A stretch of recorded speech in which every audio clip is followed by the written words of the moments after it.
بسم اللہ الرحمن الرحیم۔ ناظرین، آج آپ کو دو بڑے ہی خوبصورت واقعے سنانے ہیں، تو ذرا دھیان سے سنیے گا۔ ایک بزرگ، بہت بڑا نام ہے، مسلمان بزرگ تھے کہ ان کے پڑوس میں ایک کافر رہتا تھا، یہودی رہتا تھا۔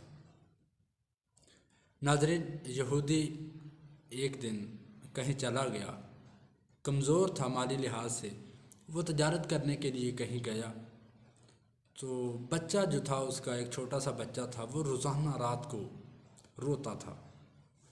اب یہ جو بزرگ تھے، ان کے پڑوس میں ہی اس کا گھر تھا۔ انہوں نے سوچا، 3-4 دن گزر گئے، بچہ روزانہ رات کو روتا ہے، پتہ تو کرواؤں کہ ماجرا کیا ہے، مسئلہ کیا ہے۔ ناظرین غور سے سنیے گا۔ بزرگوں نے جب پتہ کروایا، پتہ چلا کہ رات کو اندھیرا ہوتا ہے اور اس کے گھر میں چراغ جلانے کے لیے تیل بھی نہیں۔ اب وہ بزرگ جو ہیں، وہ اپنا چراغ جو ہے ان کے گھر میں بیچ دیتے ہیں۔ سبحان اللہ! بزرگ اپنا چراغ روزانہ رات کو ان کے گھر میں بھجوا دیا کرتے ہیں۔ اب ان یہودی کا بچہ جو تھا، وہ بڑے آرام سے رات کو سو جاتا۔ کچھ دن گزرنے کے بعد جب یہودی واپس آیا تو یہودی نے اپنی اہلیہ سے پوچھا کہ کیسے دن گزرے، تو اس نے یہ بات اپنے شوہر کو جب بتائی تو شوہر نے کہا، ہم کافر ہیں، یہودی ہیں، ان کے دین کو نہیں مانتے، لیکن پھر بھی وہ روزانہ رات کو اپنا چراغ ہمارے گھر میں بھیج کر ہمارے بچے کو آرام سے سلاتے رہے۔ تو انہوں نے کہا، کیوں نہ ہم اسلام سے کس وجہ سے دور ہیں؟ اسلام تو اتنی اچھی تعلیم دیتا ہے کہ اسلام کے ماننے والے جو ہیں وہ کافروں کا بھی اتنا دھیان رکھتے ہیں، جو منکروں کا بھی اتنا دھیان رکھتے ہیں۔ تو اس نے اپنی بیوی اور بچوں کو لیا اور دروازے پر جا کر دستک دی اور کہا کہ حضور، جس طرح، گویا کہ اس نے اس طرح کہا کہ حضور، جس طرح آپ کا چراغ نے ہمارے گھر کے اندر روشنی کر دی، ہمارے گھر کو روشن کر دیا، اب اسلام کی روشنی سے ہمارے دل بھی روشن کر دیجیے، ہمیں کلمہ پڑھائیے اور مسلمان کر دیجیے۔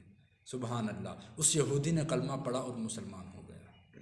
ناظرین، جاننا چاہتے ہیں وہ کون سا نام ہے؟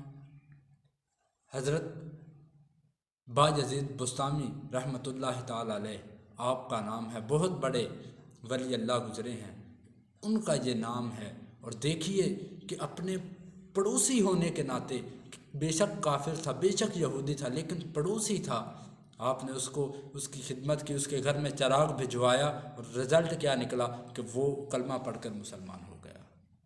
ایک اور واقعہ میں آپ کو سناؤں۔ حضرت مالک بن دینار رحمۃ اللہ تعالی علیہ، آپ کے گھر میں ایک شخص آپ کا پڑوسی تھا، وہ روزانہ پرنالے کے ذریعے جو تھے وہ گندگی آپ کے گھر میں بھیجتا تھا، آپ روزانہ دھو دیتے۔ 1 2 3 4 دن گزرے تو اس نے کہا، میں ذرا پوچھوں تو صحیح، کوئی لڑائی نہیں، کوئی جھگڑا نہیں، آج ہمارے گھر میں کوئی غلطی سے کوئی چیز پھینک دے یا غلطی سے آ جائے تو ہم اس کے ساتھ جھگڑنے کو آتے ہیں، ہم اس کے سر کے بال نوچنے کو آتے ہیں۔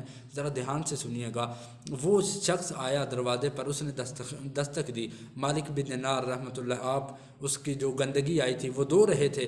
اس نے کہا، حضور، میں روزانہ جان بوجھ کر یہ گندگی آپ کے گھر میں بھیجتا ہوں، آپ کو تکلیف نہیں ہوتی؟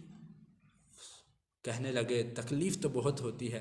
تو کہتے ہیں، حضور پھر آپ کیا کرتے ہیں؟ کہتے ہیں، میں وہ پانی لیتا ہوں اور اس کو دھو دیتا ہوں۔ اچھا حضور، آپ کو غصہ نہیں آتا؟ فرمایا، غصہ تو بہت آتا ہے۔ فرمایا، پھر کیا کرتے ہیں؟ ہم مجھ سے لڑتے نہیں، جھگڑتے نہیں۔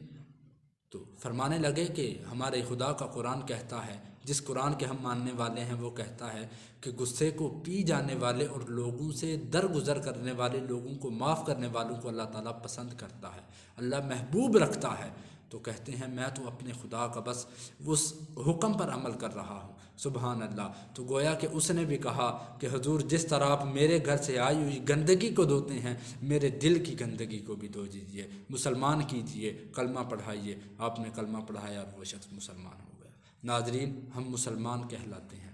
اب ہمیں ان 2 واقعوں کو سننے کے بعد غور کرنا ہے کہ آج ہمارا پڑوسی ہم سے جو ہے وہ راضی ہے، ہمارا مسلمان پڑوسی آج ہم سے راضی ہے؟ اگر راضی نہیں تو اسے راضی کر لیجئے، کیونکہ روایت میں یہ مضمون ملتا ہے کہ تم میں سے بہتر وہ ہے کہ جس کا پڑوسی اس سے راضی ہے۔ اللہ تعالی ہم کو جو کچھ سنا اس کو یاد رکھ کر عمل کرنے کی توفیق عطا فرمائے۔ آمین ثم آمین وما علیہ الا البلاغ المبین۔